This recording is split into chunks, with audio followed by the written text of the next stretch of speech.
안녕하세요. 병정고등학교 교장 간호익입니다. 지금부터 2022학년도 병정고등학교 입학 설명회를 시작하겠습니다.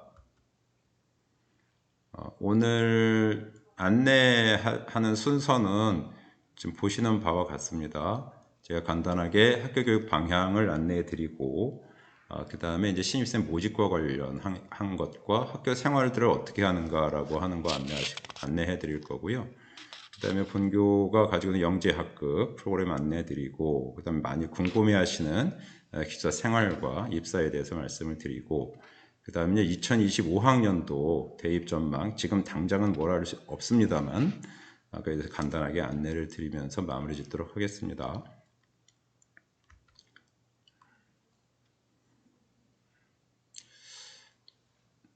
네, 최근에 이제 대학이라고 하는 곳에서 입시 전형 방식들이 워낙 다양하다 보니까 이제 학교가 교육 방향을 정할 때는 그 부분을 늘 적극적으로 대응하는 쪽으로 저희들이 보통 교육 방향을 잡습니다. 물론 이제 교육적인 측면도 고려가 돼야 되는 거겠죠. 사실 본교는 잘 아시다시피 비평준화 지역에서의 일반계 고등학교이기 때문에 아무래도 평준화 지역보다는 학생들의 입학 성적이 다소 좀 높습니다. 그러다 보니까 학교가 아무래도 성적이 우수한 아이들이 모여 있다 보니 내신 성적에서 경쟁이 치열한 건 사실이에요. 그럼에도 불구하고 뭐 학생들의 어떤 학습 분위기라든가 또 학생들이 스스로 참여해서 만들어낸 학교 문화라든가 이런 것들은 사실은 되게 공부하기엔 적합한 그런 분위기를 좀 가지고 있습니다.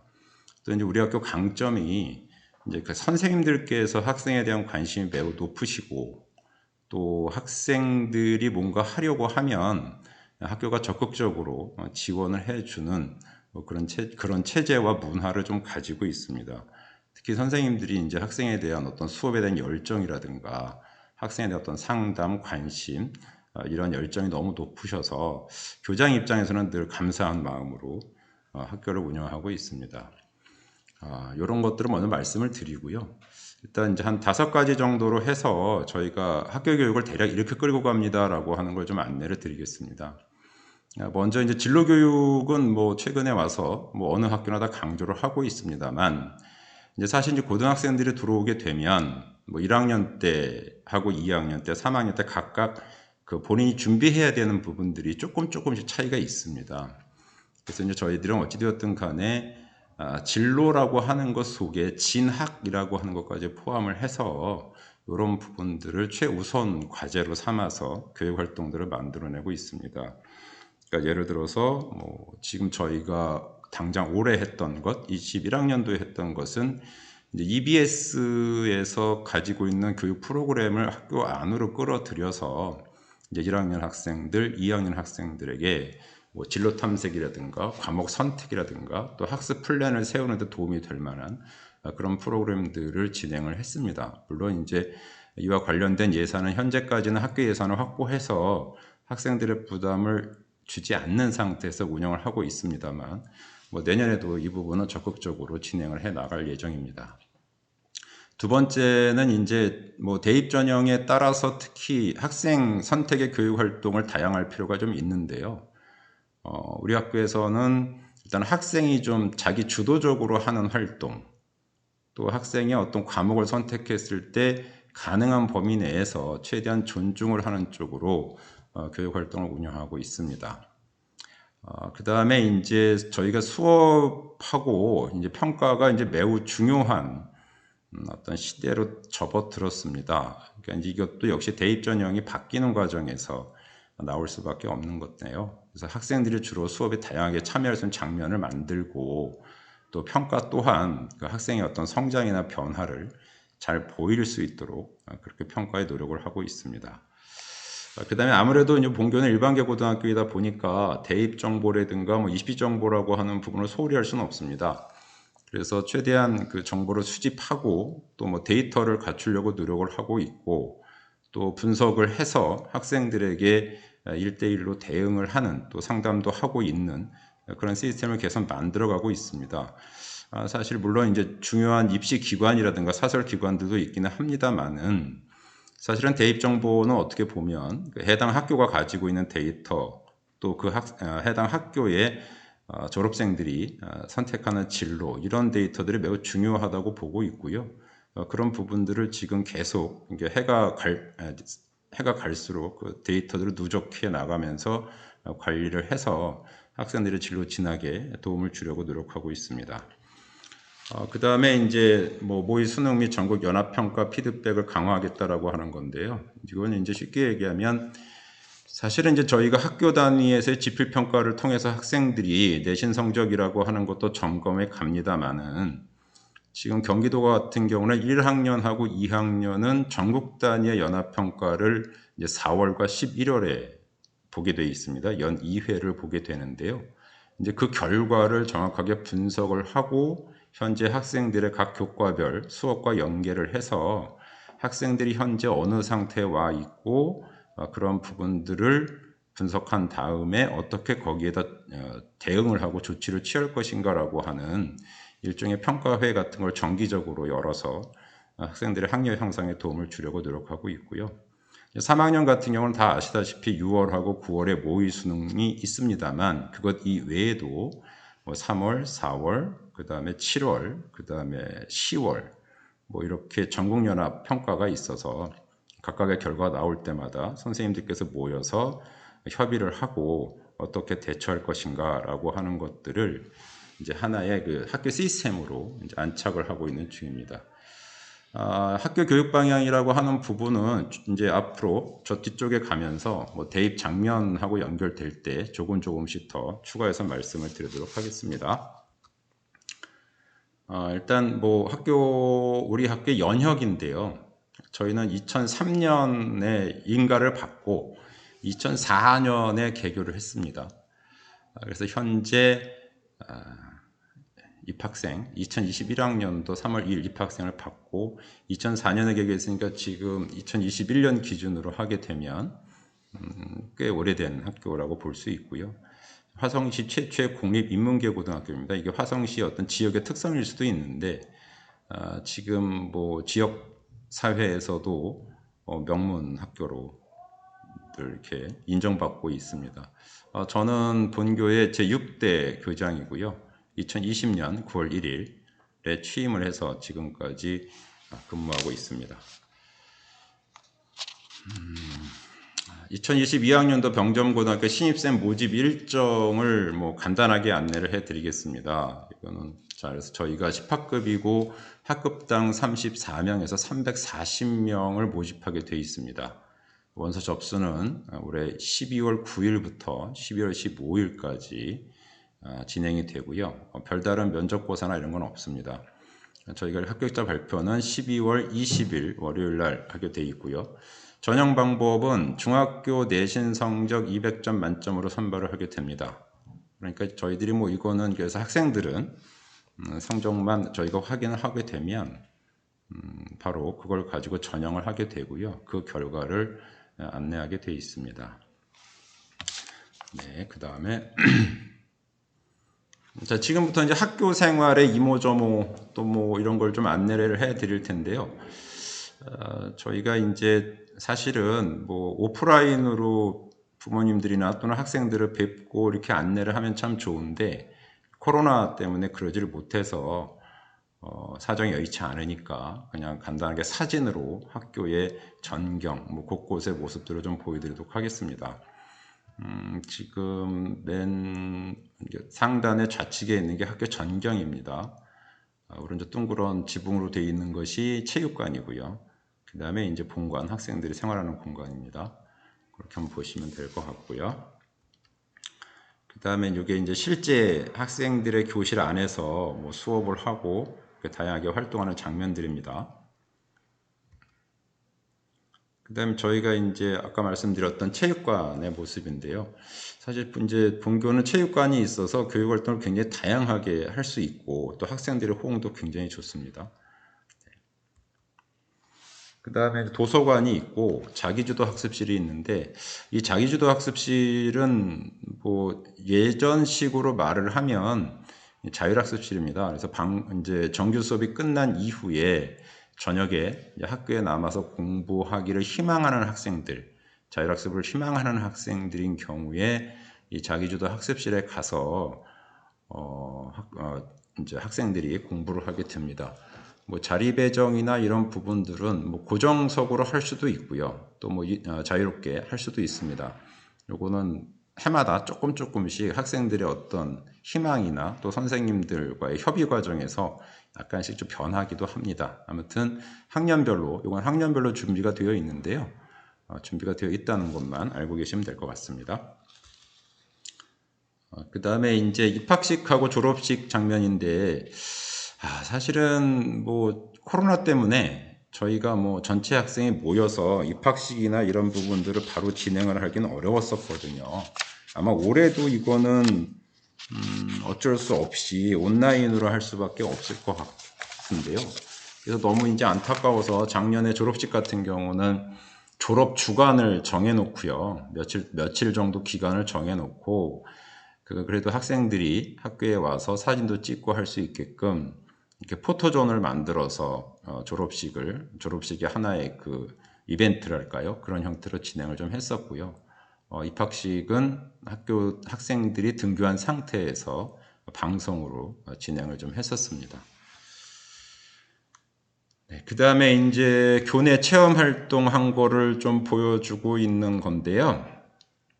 사실 올해는 이제 뭐 코로나 때문에 학생들이 학교 밖에 뭐 체험학습이나 이런 걸 갈 수가 없어서 학생들 요구도 있었고, 또 뭐 선생님들 말씀도 있으셔서 학교 안에서 하루 날을 잡아가지고 한번 공부를 뭐 좀 학생들이 원하는 활동을 학급별로 해보면 어떠냐라고 하는 의견이 있어서 그런 형태로 진행을 좀 해봤습니다. 학생들이 굉장히 재밌게 아주 즐겁게 활동했던 걸로 기억을 하고요. 앞으로도 사실 이제 본교는 뭐 학생들이 공부도 열심히 하지만 어떤 본인들이 원하는 활동이나 이런 것들이 이렇게 만들어지면, 또 원하면 항상 그런 거를 만들어 주려고 노력은 하고 있고요. 뭐 학생들이 또 자기 주도적으로 굉장히 좋은 프로그램도 만들고 해서 활동을 하고 있는 그런 문화도 가지고 있습니다. 이거는 이제 현재 올해 진행을 했던 교내 대회하고 또 행사 이런 것들입니다. 아마 이거는 지금 학교 그 홍보 브로셔에 이 내용들은 다 담겨져 있습니다. 저희가 지금 학교 브로셔, 홍보 브로셔나 뭐 이런 것들은 학교 홈페이지에 게재를 해 놓고 있습니다. 참고하셔도 될 것 같습니다. 물론 인근의 중학교 같은 경우에는 홍보물을 그쪽으로 이제 배송을 해서 희망하는 학생들에게 나누어 주도록 하고도 있습니다. 이게 이제 학교 행사 중에 하나인데요. 지금 현재 아마 이제 마무리가 되어 가는 시점입니다. 스포츠 토너먼트라고 해서 학생들의 스포츠 활동을 적극 지원을 하고 있는데요. 요거는 이번에 그 학생들이 이제 희망을 하고, 또 학생들이 포스터도 직접 만들고 그렇게 해서 학교는 그거를 이제 적극적으로 지원을 해가지고 진행을 하고 있습니다. 학생들 참여율도 굉장히 높고요. 학생들도 굉장히 즐겁고 열심히 참여한 걸로 알고 있습니다. 그 다음에 이거는 사실은 이제 일정 부분들은 원래 다 진행이 됐어야 되는 부분들인데 코로나 때문에 못한 경우도 있습니다. 근데 올해는 이제 저희가 코로나가 조금 진정 국면에 들어서면서 버스킹이나 이런 것들은 학생들이 좀 적극적으로 열었던 것 같습니다. 물론 이런 거 할 때 학교는 적극적으로 지원을 합니다. 그 다음에 이건 좀 안타까운데, 저희가 이제 합창제가 있고 병점제가 있는데, 사실은 작년 올해는 이 병점제가 작년에는 운영을 제대로 못했고요. 올해도 운영을 하고자 하는데 운영 방식엔 조금 변화가 있을 수도 있습니다. 어찌되었든 간에 학생들의 어떤 뭐 끼를 좀 이렇게 발표할 수 있는 그런 자리를 최대한 만들어 주려고 노력은 하고 있습니다만, 이 코로나 때문에 쉽지는 않습니다. 그다음에 여기 진로 캠프라고 하는 것은 아까 저 앞에서 저희가 진로 교육 강화 차원에서 EBS 프로그램을 연계해가지고 학교 안에서 끌어들여서 진행을 하는 거를 그런 걸로 알고 계시면 될 것 같습니다. 사실 이제 지금까지가 그냥 학교의 이모저모로 좀 말씀을 드렸고요. 이제부터 말씀드릴 거는 조금 공부하고 관련된 내용을 본격적으로 말씀을 좀 드려야 될 것 같습니다. 현재 내년에 입학하는 학생들 같은 경우는 2015 개정 교육과정을 적용받는 학년입니다. 그래서 이제 물론 이제 좀 더 자세히 안내는 해드리겠습니다만은 그래서 1학년 때는 공통 과목 주로 국어, 수학, 영어, 한국사, 통합사회, 통합과학 이런 걸 주로 공부를 하게 되고요. 이제 1학년 1학기 정도가 끝나갈 무렵에 이제 2학년에 올라가서 내가 무엇을 배울지를 과목을 선택하게 됩니다. 그 과정은 좀 이따 다시 말씀을 좀 드리겠습니다만은 그래서 2학년하고 3학년은 이제 자기 어떤 진로나 적성, 진학에 맞는 과목들을 이제 선택을 해서 학습을 하게 됩니다. 그러니까 학생별로 조금씩 다 차이는 있을 수가 있고요. 네. 그런데 이제 사실은 저희가 교육과정을 늘 말씀을 드릴 때 요즘에 이제 부모님들께서 그런 질문 많이 하십니다. 문과다, 이과다, 뭐 이런 걸 많이 말씀을 하시는데 사실은 이제 2015 개정 교육과정이 도입이 되면서 이게 적용이 되면서 과거에 문과나 이과라고 하는 말 자체가 이제 없다고 보시면 됩니다. 그래서 일종의 통합교육과정이다라고 하는 말을 쓰고 있는데요. 이 얘기는 학생들이 뭐 과거식으로 얘기를 하면 문과 계열의 과목도 선택할 수 있고 이과 계열의 과목도 자유롭게 선택할 수 있다는 겁니다. 그래서 어찌되었든 간에 현재 내년에 입학하는 학생들 물론 현재 재학하고 있는 학생도 마찬가지입니다만은 현재 고등학교에서는 문과 이과 구분이 없다. 그냥 통합교육과정이다. 이렇게 이해를 하시면 좋겠습니다. 네, 이게 이제 가장 일반적인 건데요. 지금 이게 이제 1학년에서 배우는 과목을 좀 안내를 해드리고 있는 겁니다. 그래서 국어, 수학, 영어, 한국사, 사회, 과학, 체육, 예술 뭐 이런 정도로 배우고 있습니다. 그 다음에는 이제 지금 요거는 조금 눈여겨보실 필요가 있으실 것 같아요. 지금 이제 입학하는 학생들이 배우는 과목을 우리가 이제 분류를 해놓은 건데요. 지금 우리는 일반계 고등학교이기 때문에 보통 교과를 배웁니다. 그런데 보통 교과가 공통 과목이 있고 선택 과목이 있습니다. 또 선택 과목은 일반 선택과 진로 선택으로 또 나뉘어집니다. 그러니까 이쪽에 전문 교과라고 하는 것은 사실은 일반고와는 직접 관련성은 좀 없습니다. 그래서 지금 이 공통교과라고 하는 건 주로 1학년 때 배우는 과목인데요. 모든 학생들이 배워야 하는 필수적인 내용들이 주로 있습니다. 그러니까 이건 학생의 선택권이 주어진다기보다는 필수적으로 배워야 되는 거기 때문에 선택권이 굉장히 적습니다. 그 다음에 이제 선택 과목인데 선택 과목은 일반 선택과 진로 선택은 나뉘어지거든요. 그래서 이제 일반 선택은 사실은 이제 교과의 기본적 이제 이해라고 보시면 될 거고요. 이제 진로 선택은 사실은 이제 과목별로 그 뭐 연관 진로와 관련된 과목들을 별도로 안내를 해서 학생들이 뭡니까 학습을 하게 만들어 놨습니다. 그래서 어떤 경우는 수능과 직접 관련이 되는 과목도 있고 어떤 경우는 수능과 관련이 없는 과목도 있습니다. 그 다음에 이제 창의적 체험 활동이 오른쪽에 분류가 되어 있는데요. 이미 뭐 중학교 때와 창의적 체험 활동은 영역 자체는 큰 차이가 나지는 않습니다. 그런데 지금 아마 이제 입학하는 학생들 같은 경우는 대입 전형 방식에 약간 변화가 있어서 여기서 이제 자율 활동이라든가 뭐 동아리 활동 이런 것들은 향후 더욱더 강조되지 않을까 그런 생각도 좀 해봅니다. 자, 그래서 이게 이제 그 1학년 학생들이 이제 입학을 하는 학생들이 배우는 우리 학교 교육 과정을 정리해 놓은 겁니다. 일단 보시면 1학년 때 국어 과목 1학기 때 4단위, 2학기 때 4단위 이렇게 되어 있습니다. 이건 이제 공통으로 배우는 겁니다.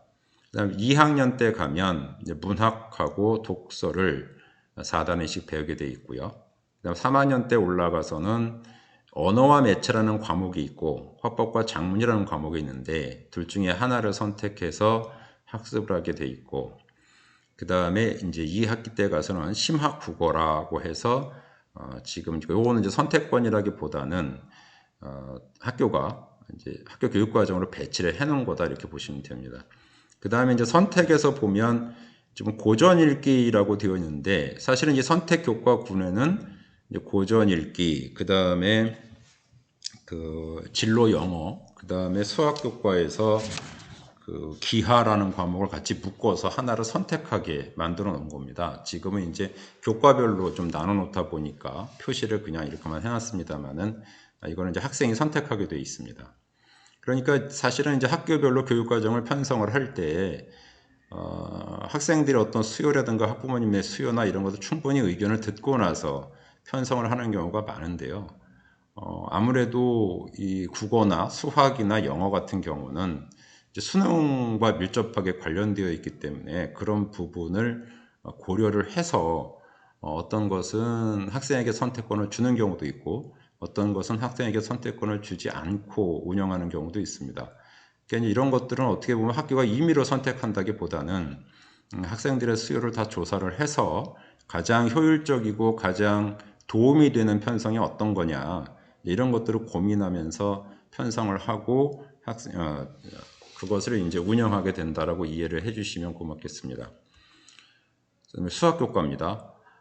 수학은 1학년 때 수학을 배우고 2학년 때 이제 1학기 때 수학 1, 2를 다 배웁니다. 그 다음에 2학년에 2학기 때 미적분하고 확률과 통계 둘 중에 하나를 선택해서 배우게 되고요. 그 다음에 심화수학 과목을 이수를 하게 됩니다. 그 다음에 3학년에 올라가서는 수학 과제 탐구나 심화수학 2 중에서 선택을 해서 학습을 하게 되어 있고요. 근데 기하는 이제 3학년 때 여전히 선택 과목입니다. 그 다음 영어인데요.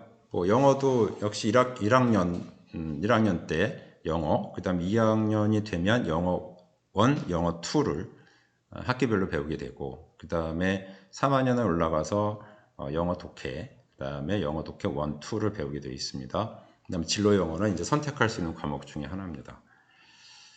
요거는 이제 추후에 아마 학생들이 입학을 하게 되면 그 이후에 다시 자세하게 안내할 기회가 있을 겁니다. 그 다음에 이제 한국사는 필수니까요. 학습하게 되어 있고, 네, 그거 참고하시고요. 그 다음에 탐구교과인데, 탐구교과는 사실은 사회하고 과학을 일반적으로 묶어서 탐구교과라고 합니다. 그래서 1학년 때는 필수 이수기 때문에 통합사회와 통합과학, 그 다음 과학탐구 실험을 무조건 배우게 되어 있는 거고요. 2학년부터는 조금 차이가 납니다. 아까 앞에서 문과와 이과 구분이 없이 통합교육과정이다라고 하는 것이 탐구교과 선택을 보시면 지금 2학년 때 가서 세 과목을 선택하게 되어 있는데 생활과 윤리, 정치와 법, 세계사, 그 다음에 세계지리, 물리학원, 화학원, 생명과학원, 지구학원. 이게 예전식으로 생각해 보면 문과와 이과 과목이 같이 섞여져 있죠. 이 중에서 학생들은 세 개를 선택할 수 있다라고 하는 겁니다. 3학년에 올라가서도 역시 마찬가지죠. 그러니까 이 부분에서 우리가 과거처럼 문과다 이과다라고 하는 구분이 없음을 이게 교육과정 편제상으로도 충분히 볼 수 있다라고 하는 점 이해하시기 바랍니다. 그 다음에 이제 체육교과와 예술교과입니다. 체육교과 같은 경우는 매 학기 의무적으로 편성을 하게 돼 있기 때문에 사실 이거는 학생들에게 많은 선택권을 주고 있지는 못합니다. 그다음 음악하고 미술 또 이런 부분도 본교의 어떤 교육과정 특성상 학생들에게 다양하게 선택권을 주지는 못하고 있습니다. 네, 그거는 학생들의 의견이나 학부모님들 의견들을 반영을 해서 진행을 하고는 있는데 아무래도 본교는 일반교육으로서 대학 진학이라고 하는 거에 초점을 많이 맞추다 보니 아무래도 이런 쪽 활동이 조금 소홀하게 보일 수는 있습니다.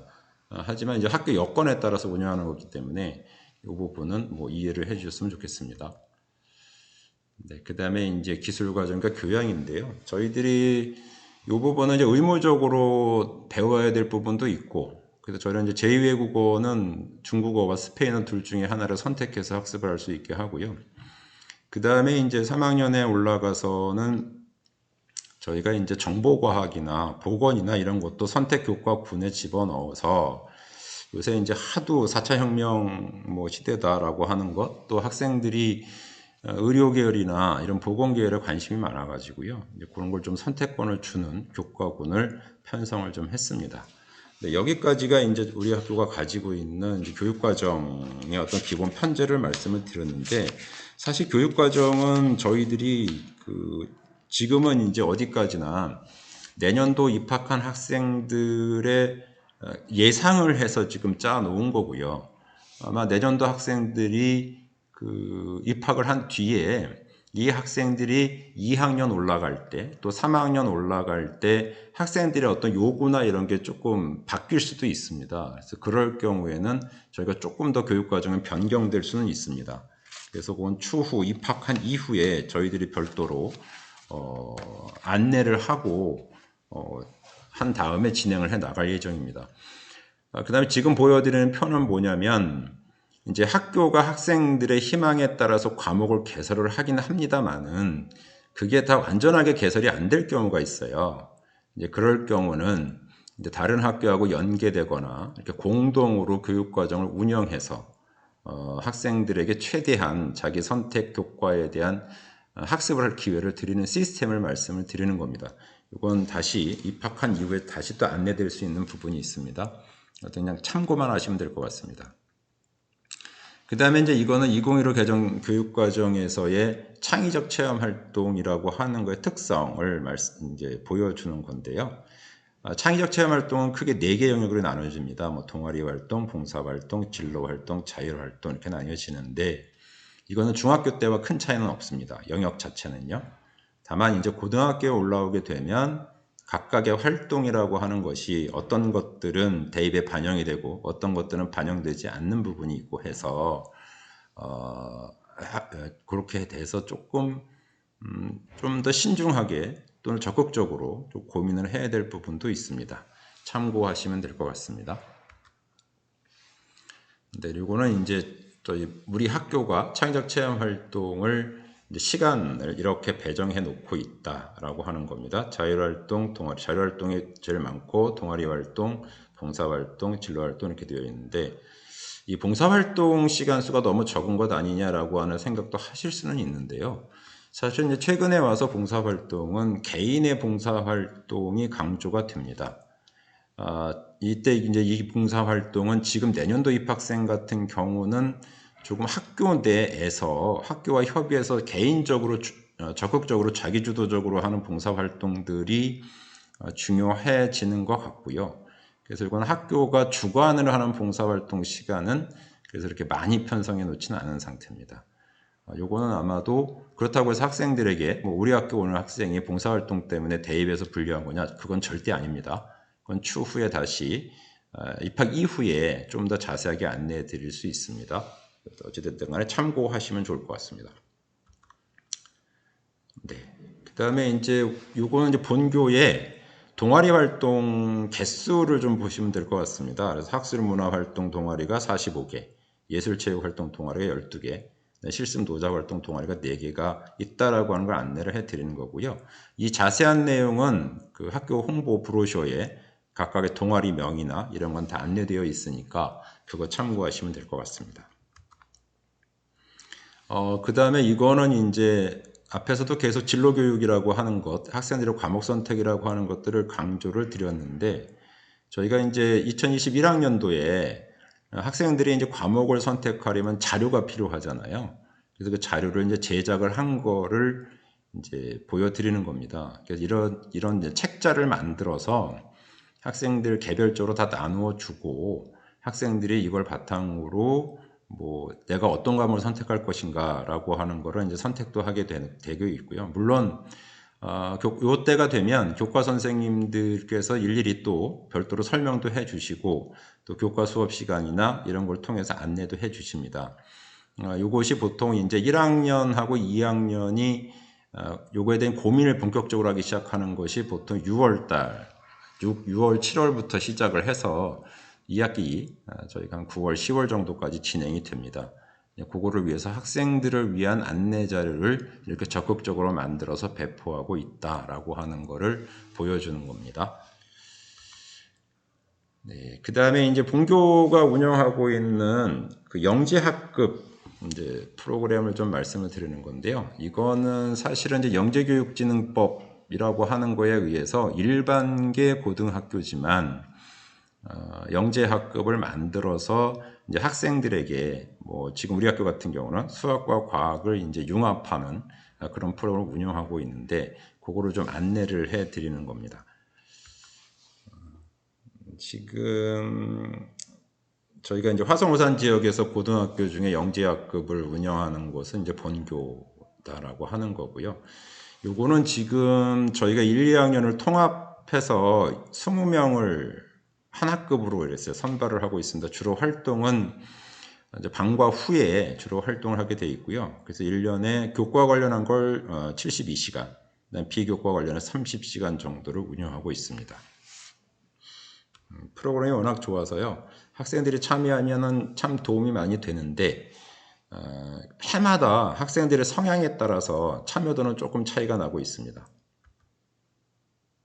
네, 그래서 지금 이렇게 진행을 한다라고 하는 거를 좀 간단히 봐주시고요. 그 다음에 이런 과목들을 배웁니다. 그래서 수학, 물리학, 화학, 생명과학, 지구과학. 그래서 과제도 만들고 체험학들도 가고 요거는 이제 학교 안에 학교처럼 정식으로 개강식도 하고 수료식도 하면서 진행을 해 나갑니다. 네, 활동하는 시간 간단하게 안내를 해 드리는 거고요. 주로 학생들이 이게 이제 주로 이제 학생 활동 중심으로 이루어집니다. 뭐 실험도 많이 하게 되고요. 그래서 뭐 단순하게 강의식으로 운영된다는 게 아니고 실제 학생들이 프로젝트도 세우고 문제도 해결하고 토의도 하고 이러면서 진행이 돼서 학생들에게는 굉장히 좋은 프로그램이기도 합니다. 물론 이제 아까 말씀드렸듯이 해마다 학생들의 어떤 성향이나 이런 건 좀 차이는 있습니다. 네, 이렇게 활동을 한다라고 하는 거고요. 네, 이렇게 진행을 합니다. 그래서 저희가 11월 정도면은 이제 마무리가 되는 거죠. 그러니까 한 4월에서 11월까지 이렇게 지속적으로 운영이 되는 프로그램입니다.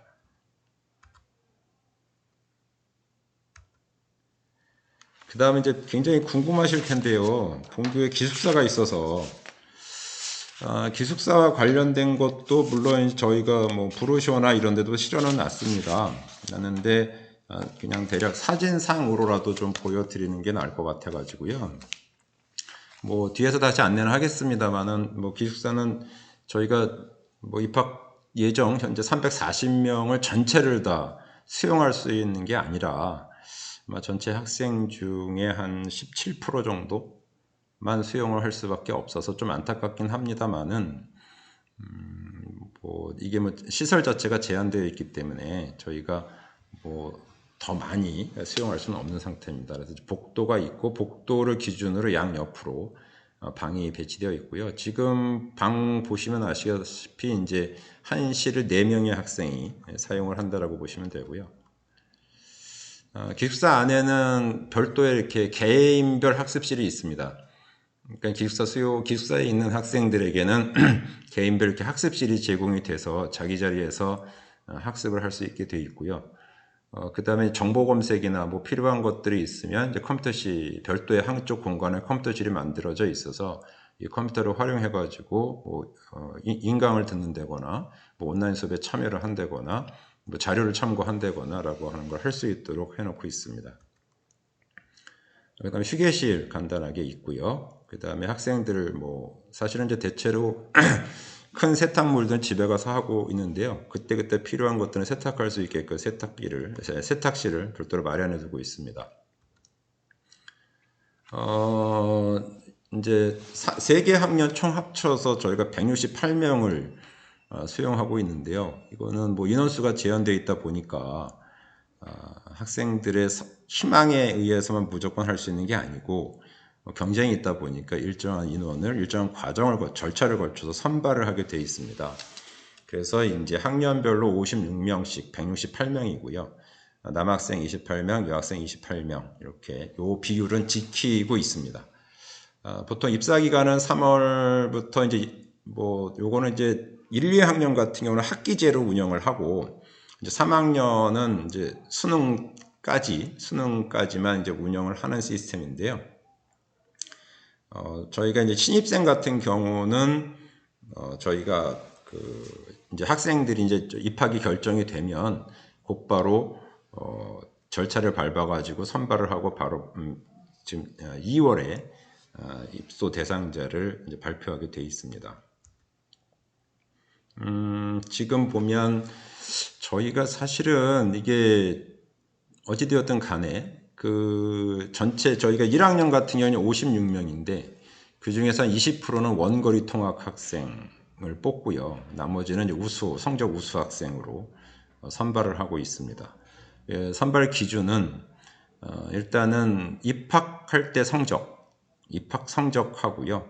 그 다음에 통학거리를 고려해서 선발을 하고 있습니다.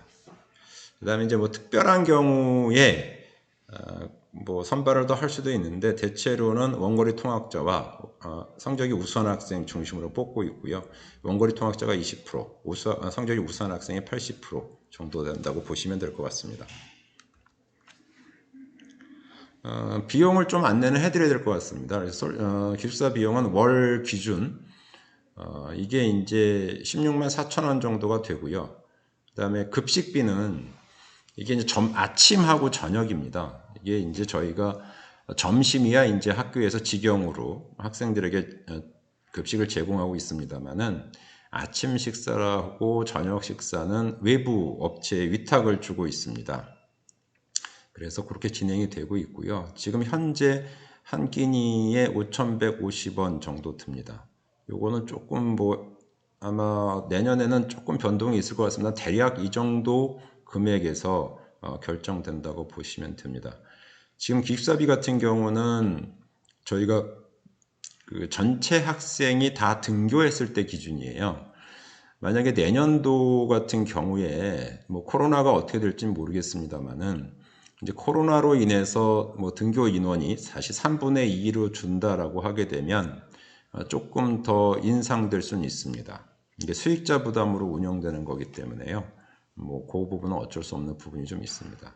솔선과는 보통 일요일 날 저녁에 입사를 해서 금요일 날 학교 일과가 끝나면 퇴사를 합니다. 일반적으로 그렇습니다.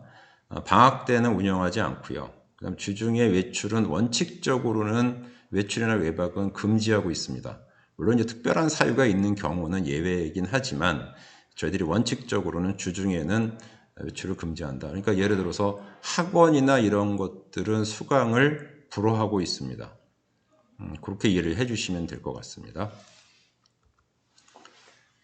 일과표고요. 아침 7시 정도에 일어나서 뭐 보통 이제 자기 정비하고 식사하고 그 다음에 요 식사는 이제 기숙사에서 학교 급식실로 이동을 해서 식사를 한 다음에 등교 준비하고 등교하고 이렇습니다. 요거는 입학 홍보 브로셔에도 나와 있기 때문에 그거 참고하시면 좋을 것 같습니다. 뭐 이건 지금 생활하기 Q&A인데요. 저희가 원거리로 학생을 뽑는 게 한 20% 정도 되는데 그럼 뭘 기준으로 하느냐? 저희가 보통 이제 거주지에서 학교까지의 통학 시간 정도, 대중교통을 기준으로 했을 때 통학 시간 정도를 고려해서 뽑고 있습니다. 그다음에 사실은 더 궁금한 게 그런 부분이 있을 수가 있겠죠. 그럼 도대체 기숙사를 들어가려면 성적이 어느 정도 돼야 되느냐? 이거 뭐 해마다 차이가 있어서 뭐 저희들이 몇 점입니다 라고는 말씀을 못 드려요. 근데 대략적으로 아무래도 성적 순으로 뽑다 보니까 성적이 아무래도 좋아야 되겠죠. 뭐 그 정도까지밖에 말씀을 못 드리겠습니다. 그 다음에 이제 퇴사한 이후에 재입사가 가능한가라고 하는데 저희가 이게 제한을 두질 않으면 이제 막 임의로 이제 수시로 입사하고 퇴사를 반복할 수도 있을 것 같아서 그럼 또 운영의 어려움도 굉장히 많거든요. 그래서 요거는 뭐 재입사가 일단 불가하다라고 생각을 하시고 물론 이제 별도의 필요한 경우는 저희가 별도 절차를 거쳐서 어떤 제한을 좀 두고 시작을 하긴 하지만 꼭 필요한 경우는 별도 절차를 거쳐서 재입사가 가능할 수도 있습니다. 근데 원칙적으로는 재입사를 한번 본인의 의지에 의해서, 희망에 의해서 퇴사를 하면 원칙적으로는 입사를 다시 시키려고 하지는 않고 있습니다. 물론 원칙이고요. 상황에 따라 조금씩 뭐 가능한 부분도 있습니다. 평일에 학원을 갈 수 있나요? 라고 하는 질문이 또 많이 오시는데 이건 불가합니다. 월요일부터 목요일까지 기숙사에 있으면서 학원을 가는 건 허락하지 않습니다. 이 부분은요. 다만 이제 금요일 날 방과 후에 이제 보통 기숙사 퇴사가 이제 저희가 금요일 오후 한 5시 정도에 퇴사가 되는데요. 그 이후는 뭐 이제 충분히 갈 수는 있습니다만 월요일부터 목요일까지는 불허하고 있다. 이런 걸 참고해 주시기 바라고요. 외출이나 외박은 가능한가요? 라고 하는데 아까도 말씀드렸듯이 원칙적으로는 불가합니다만은 뭐 건강의 문제라든가 어떤 특별한 경우가 있을 경우는 부모님하고 다 연락을 하고 확인을 받은 다음에 이제 허락을 하고 있습니다. 참고로 기숙사에는 사감 선생님들이 학생들이 있는 시간엔 늘 최소 2분 이상이 근무를 하고 있으셔서 이런 어떤 요역에 따르는 불편한 어떤 사항들이라고 하는 것들은 그때그때 선생님들 도움을 받을 수가 있으니까요. 그것도 참고해 주시면 좋을 것 같습니다. 자, 여기까지가 이제 학교가 가지고 있는 기본적인 뭐 특성이나 이런 부분들에 대해서 말씀을 좀 드렸습니다. 지금부터는 글쎄요, 부모님들께서 이걸 더 궁금해 하시려나요? 2025학년도 대입과 관련된 부분을 말씀을 드리려고 하는데, 사실은 이 대입은 2025학년도 대입은 엄밀하게 따지면 각 대학들이 명확하게 어떻게 갑니다라고 구체적인 일정을 밝히지는 않은 상태입니다. 이거는요. 보통 이제 대학들이 빠르면은 한 2년 전에 보통 발표를 하기 때문에 아마도 학생들이 지금 2025학년도 대입은 각 대학들이 보통 2023학년 3년이거나 이때쯤 돼서 조금 더 구체적으로 밝힐 것 같습니다만은 그래서 지금부터 드리는 말씀은 대략적인 방향이 이렇게 흘러간다라고 하는 것만 말씀을 드립니다. 그래서 이 대입과 관련된 부분은 향후 학생들이 입학을 하고 나면 저희들이 뭐 대입 설명이라든가 또는 담임선생님과의 어떤 상담 이런 것들을 통해서 좀 더 구체적으로 안내될 거다라고 하는 것을 생각해 주시면 좋을 것 같습니다. 사실은 이거 말씀드리기 전에 본교의 그 진학 결과에 대해서 굉장히 궁금해하시고 전화도 많이 주십니다. 그런데 사실은 저희가 진학 결과를 밝히지를 않고 있습니다. 밝히지 않는 데는 여러 가지 배경이 있는데요. 일단 첫째는 뭐 최근에 와서 그 어떤 진학 결과를 발표하는 것이 과연 교육적이냐라고 하는 측면이 많이 작용을 합니다. 그래서 정책적으로도 밝히지 않기를 추진하고 그런 쪽으로 좀 추진되고 있는 상황이라서 밝히지 않는 부분이 있고요. 또 하나는 이 진학 통계라고 하는 것 자체가 과거와는 달라서 하나의 잣대로 이렇게 통계를 명확하게 잡기가 어려운 부분이 있습니다. 그건 왜 그러냐면 뭐 수시 모집도 있고 정시 모집이 있는데 예를 들어서 수시 모집에서 학생들이 뭐 2-3군데서를 합격을 하거나라고 했을 때 그러면 어디에 합격한 거를 진학 통계로 잡아야 되느냐라고 하는 고민도 좀 있는 게 사실이고요. 또 학생들이 최종적으로 그러면 어느 대학에 어느 학과에 등록을 했느냐라고 하는 거를 학교가 강제적으로 확인할 수 있는 길이 별로 없습니다. 그러다 보니까 학교가 나름대로 통계를 잡는다 하더라도 그게 그 최종적인 학생의 어떤 진로 진학의 통계라고 밝히기가 참 어려운 점이 있다라고 하는 거죠. 최근에 대입 특성상 그렇습니다. 그 다음에 요즘에 부모님들께서 원하시는 거는 아마 어느 대학, 어느 학과를 갔느냐를 원하실 수 있습니다만 요즘에 학생들은 이렇게 대학 이름을 보고 가는 학생도 있지만 자기 진로 선택, 자기 전공을 더 중요하게 여기는 학생들도 있을 수 있거든요. 그러다 보니까 진학 통계라고 하는 게 하나의 기준으로 만들어낸다라고 하는 것 자체가 별로 이렇게 큰 의미는 없습니다. 그래서 우리 학교 학생들의 수준은 조금 이따 뒤쪽에 가서 다시 한번 말씀을 드릴 테니까 그때 가서 대략적으로 참고를 하시면 되지 않을까 싶은 생각이 좀 있습니다. 최근에 대입은 뭐 이렇게 되어 있습니다. 나의 꿈, 나의 진로. 진로를 굉장히 중요시하게 여기고 있고요. 수능도 있습니다만은 아직도 학생부를 통해서 많이 뽑아가고 있습니다. 그래서 지금 여기서 이 말은 사실은 입학하는 학생들이 늘 좀 생각하고 있으면 좋겠어서 지금 제시를 하고 있는데요. 입학사정관이 됐다라고 했을 때, 대입에서 대학교가 학생을 뽑아갈 때 뭐 이런 고민을 하게 되는 거죠.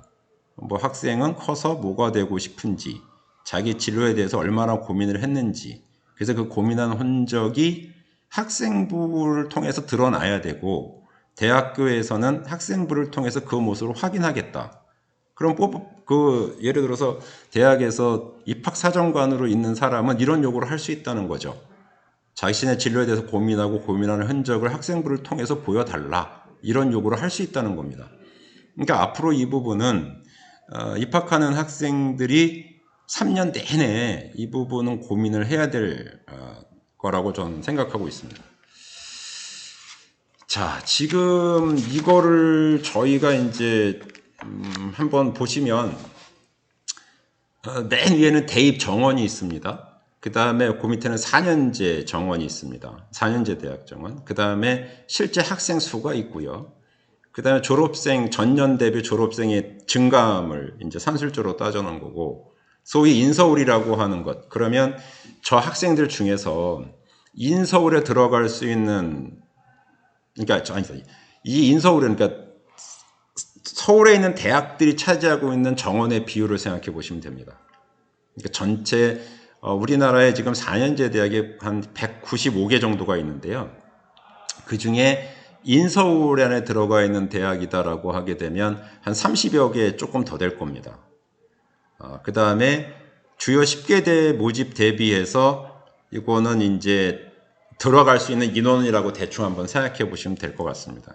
자, 그러면 한번 저희가 지금 이제 내년에 입학하는 학생들 본교에 입학하는 학생들 같은 경우 2025년을 기준으로 보면 학생 수가 43만 정도가 있다고 치면 43만 중에서 인서울 굉장히 좋아하시잖아요. 그럼 인서울에 있는 주요 10개 대의 모집 인원을 생각해 보면 한 8.1% 정도 학생들이 산술적인 겁니다. 그냥 인원수로만 따지는 겁니다.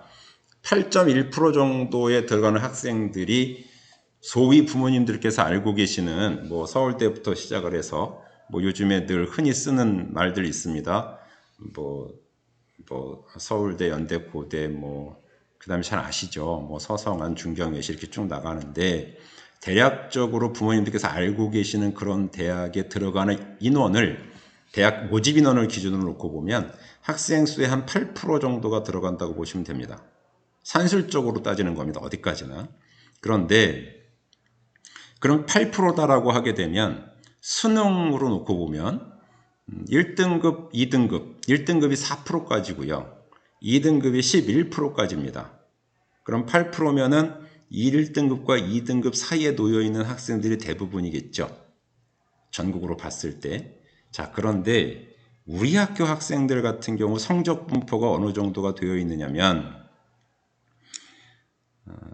지금 현재 3학년 10월달 전국연합평가를 잠깐 기준으로 말씀을 드리면 국어 영역 같은 경우가 1등급이 한 20% 학생들이 1등급을 받습니다. 이거 우리 학교 학생 인원으로 따졌을 때 우리 학교 학생 한 20%가 1등급을 받습니다.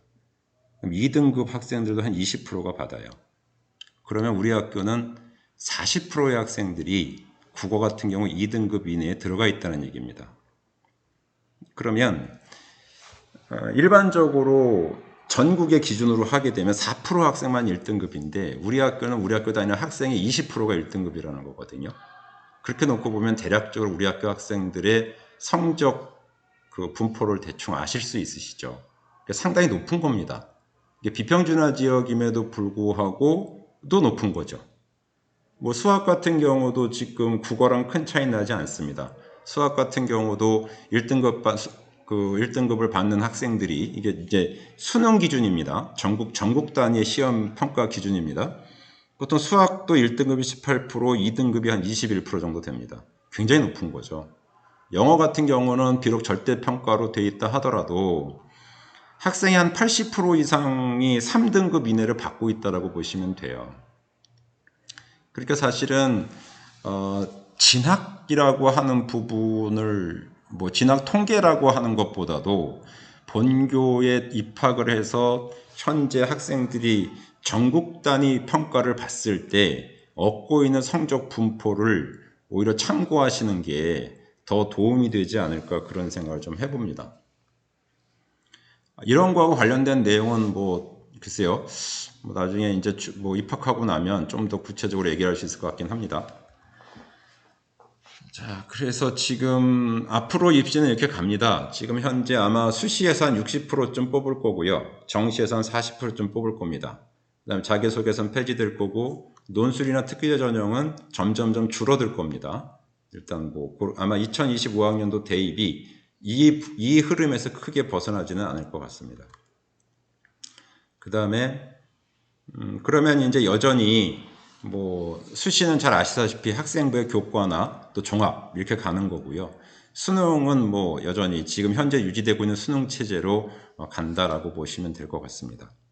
그래서 어찌되었든 간에 앞으로 지금 수능 중심으로 뽑는 게 전체 정원의 40%쯤을 까지 이제 확대되어 가고는 있습니다만 여전히 수시 전형이 60%를 차지하고 있다는 점을 생각해 보면 학생 입장에서는 또 그런 부분에 대해서 좀 고민을 많이 해야 되는 상황인 것은 분명합니다. 네, 그래서 지금 현재 올해 이제 수능, 지금 이제 올해 고3 학생들이 치러야 될 수능 체제를 좀 말씀을 드리면 국어 영역 같은 경우는 독서하고 문학은 공통이고요. 화법과 정문, 언어와 매체 둘 중에 하나는 선택하게 돼 있고 수학은 수학 1하고 수학 2는 공통입니다. 근데 확률과 통계, 미적분, 기하 세 개 중에 하나는 선택하게 돼 있고요. 영어는 영어 1, 2가 범위고 한국사는 그냥 한국사 범위입니다.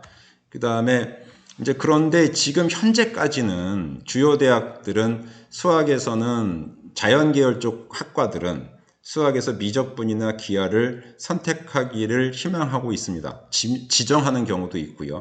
그러니까 이런 걸 생각해 보면 나중에 내가 어떤 과목을 선택해야 될지는 이제 잘 고민을 해야 될 거고요. 학교 교육 과정도 여기에서 불이익을 당하는 학생이 없도록 그렇게 편성되어 있다 이렇게 생각하시면 될 것 같습니다. 그 다음에 이제 탐구는 아까 말씀드렸듯이 지금은 예를 들어서 사회탐구나 과학탐구나 상관없이 두 개를 선택하게 되어 있는데 아무래도 이제 상위권 대학들에서 자연계열 학과 또는 공학계열 학과에서는 탐구로 과학탐구 쪽 과목을 선택을 지정하거나 그쪽을 선택했을 때 유리한 점수를 주거나 이런 식으로 진행을 하고는 있습니다. 이것도 역시 그러면 이제 이렇게 보는 거죠. 주요 대학들은 자연공학 계열 쪽으로 진학을 하려면 수학에서는 미적분이나 기하를 선택해야 되고 과학 과목에서는 과학 과목 두 개를 선택하게 되는 거를 유도하고 있는 겁니다. 주로 이제 주요 대학들은요. 그렇게 일단 알고 계시면 될 것 같고요. 네, 그다음에 EBS 연결은 점점 범위는 줄어들 것 같습니다. 네. 그래서 이제 학교생활기록부나 이런 부분들이 되게 중요한데 여기서 이제 부모님들이 조금 더 그 관심을 두셔야 될 거는 이제 세 번째 부분에서 세트 세부 특기 사항인데요. 또 이제 행종이라고 하는 게 이제 행동 발달하는 종합 의견 이걸 말씀을 드린 건데 이런 부분들이 앞으로 강조될 거다라고 하는 거고. 그 다음 줄에 있는 성적의 상승 곡선이 굉장히 좋은 평가를 받는 쪽으로 갈 겁니다. 이게 무슨 얘기냐면 1학년 때는 성적이 안 좋았는데 3학년 1학기까지 성적이 쭉 올라가더라 라고 했을 때 이런 부분들이 대학에서는 학생부 종합전형에서 굉장히 좋은 평가를 받는다 이렇게 생각하시면 될 것 같고요. 아무튼 일반적인 사안만 말씀을 드린다라고 보시면 됩니다. 근데 이게 지금 이제 학교생활기록부가 조금 바뀌고 있습니다. 이게 예를 들어서 이제 참고로 보시면 될 것 같긴 한데 저희가 이건 뭐 브로셔에도 잠깐 실어는 놨습니다. 여기서 다만 미반영과 미기재를 좀 구분을 해볼 수는 있을 것 같습니다. 미반영은 학교생활기록부에 기재는 하지만 대입 전형에서 반영하지 않는다 이런 뜻이고요. 미기재라고 하는 것은 비록 이런 활동을 했다 하더라도 기재하지 않는다 이렇게 이해를 하시면 될 것 같습니다. 그러니까 여기 지금 청소년 단체 활동 미기재라고 되어 있다는 얘기는 학생이 청소년 단체 활동을 학교 다니는 동안 했다 하더라도 생활기록부에는 기재하지 않는다 이렇게 보시면 될 것 같습니다. 네, 지금 거기 보면 특이한 게 이제 봉사활동인데요. 봉사활동의 특기사항은 기재하지 않게 되어 있습니다. 또 개인 봉사활동 실적을 기재는 해주지만 대입에는 반영하지 않는다라고 되어 있습니다.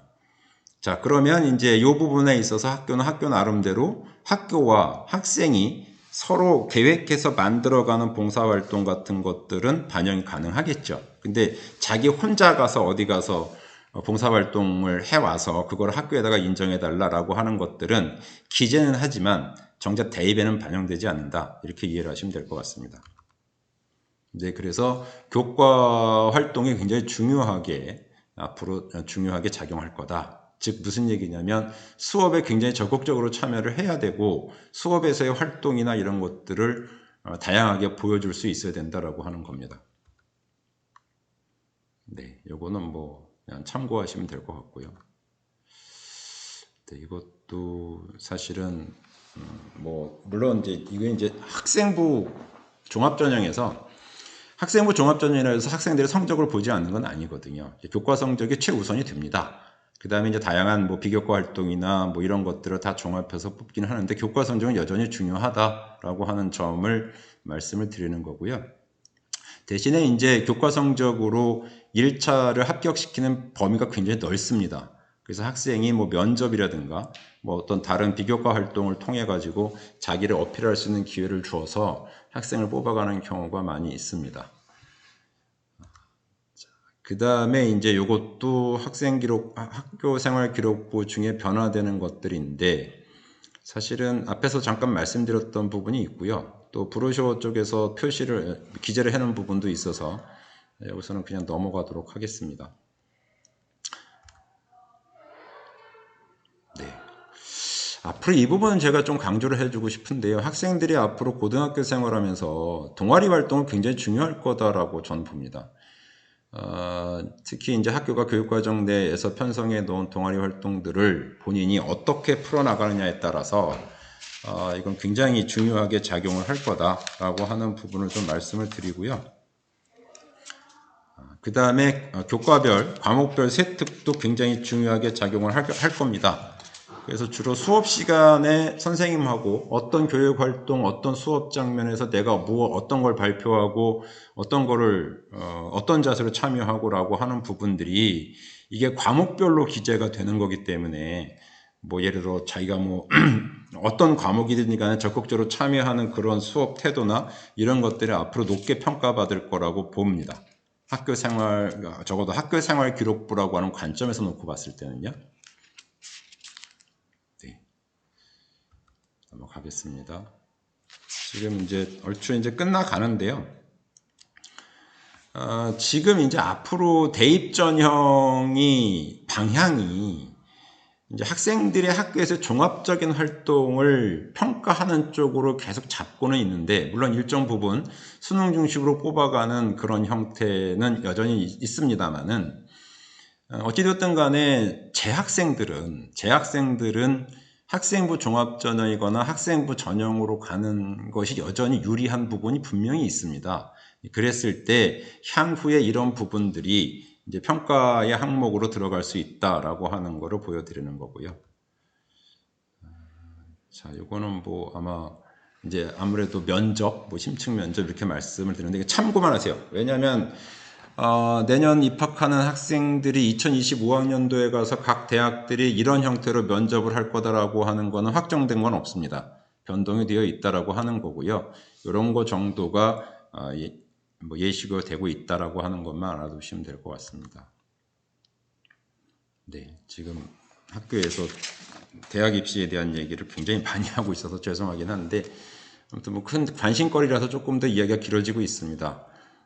얼추 이제 마무리를 지을까 합니다. 그러니까 이거는 이제 현재 3학년 학생인 경우를 기준으로 했을 때, 대입 이제 면접을 할 때, 뭐 지원 동기, 준비한 노력, 학업 계획, 진로 계획 이런 것들 중심으로 면접을 준비해야 된다라고 하는 걸 보여주는 거고요. 네, 이제 수능에 대한 건 앞에서 잠깐 말씀을 드렸는데, 요거는 뭐 입학 이후에 뭐 봐도 크게 문제는 없을 것 같습니다. 사실은 이제 저희가 이제 마무리 단계입니다. 뭐 본교에 지원을 해서 뭐 입학을 하고 관심을 가져주시는 거에 대해서 굉장히 감사드립니다. 아마 이제 중학교가 이제 마무리가 되고 입학 전에 시간이 좀 된다라고 하게 되면, 그래도 저희들 입장에서 고등학교에 진학을 하기 전에 한번 이런 것들은 좀 고민을 해봤으면 싶어가지고 안내 말씀을 좀 드립니다. 뭐 학원을 다니는 것도 되게 중요할 거고요. 기초교과를 뭐 보충한다는 것도 굉장히 중요하겠죠. 근데 조금 학생들이 좀 여유 있는 생활하고 좀 고민을 좀 했으면 좋겠습니다. 고등학교 공부하고 중학교 공부 굉장히 큰 차이가 나거든요. 굉장히 차이가 납니다. 아마 이건 학생들이 입학을 하고 나서 피부로 느낄 수도 있을 것 같긴 한데요. 뭐 배우는 그 학습 양의 차이, 학습 수준도 굉장히 크게 차이가 나서, 물론 이제 공부를, 사전 공부를 뭐 그렇다고 막 선행학습을 해와라 그런 것보다는 오히려 어떤 이런 고민들, 그러니까 진로에 대한 고민이라든가 이런 부분들을 자기 나름대로 좀 하면서 마음의 준비를 하고 오는 게 더 중요하지 않을까. 그러니까 뭐 진로에 대한 고민을 한다라고 하게 되면 뭐 자기가 가고 싶은 대학을 직접 한번 가보는 것도 하나의 좋은 방법일 것 같고요. 그 다음에 내가 고등학교 들어가게 되면 3년 동안 어떤 식으로 나는 뭐 내 진로를 학년별로 어떻게 해나가는 게 좋을까라고 하는 장기적인 계획을 세워보는 것도 좋을 거고요. 뭐 어떤 동아리 활동을 하는 게 좋을지, 또 고등학교 들어가면 내가 이러이러한 것을 고민하고 있는데 그런 거는 학교에다가 어떻게 요구를 할지, 뭐 이런 부분들, 그리고 뭐 이런저런 자기가 관심 있는 부분에 대한 뭐 책이나 이런 것들을 좀 이렇게 읽어보는 것, 뭐 이런 것들을 좀 미리미리 해두면 고등학교 올라와서 굉장히 도움이 많이 된다라고 하는 거고요. 이제 끝으로 저희가 고등학교에서 입시를 하다 보면 사실은 여러 가지 좀 부모님들께 당부드리고 싶은 말씀들이 가끔 있습니다. 사실 우리 학교 학생들은 입학을 하면 입학 성적도 뭐 굉장히 훌륭합니다만은, 그러다 보니까 학생들이 자기 스스로가 가지고 있는 기대치가 굉장히 높습니다. 학생들이 기대치가 높다라고 하는 이야기는 학부모님들께서도 자녀에 대한 기대치가 굉장히 높다라고 하는 거죠. 그런데 학생이 원하는 어떤 방향하고 학부모님께서 원하시는 방향하고 서로 맞지 않을 수 있습니다.